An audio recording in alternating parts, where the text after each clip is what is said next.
Sa laing balita, off-airport plane crash simulation exercise, Gipahigayon.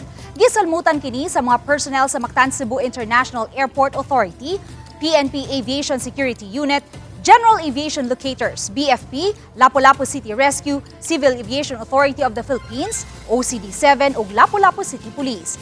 Kini aron mapangandaman ang mga angayang buhaton kung ugaling may mga eroplanong madisgrasya gawas sa perimeter sa Mactan Cebu International Airport. Gipahigayon kini sa suong Mactan kagahapon sa hapon di nasuta nga gikinahanglan ang coordination sa nagkadayang ahensya sa gobyerno, lokal nga kagamhanan sa dakbayan sa Lapu-Lapu ug sa MCIAA.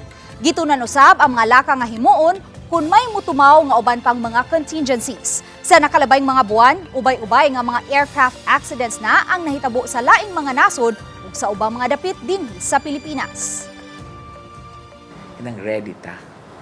Wala kay murag nakadaghan na ra ba karon ang nahitabo sa kalibutan no, plane crash ina na.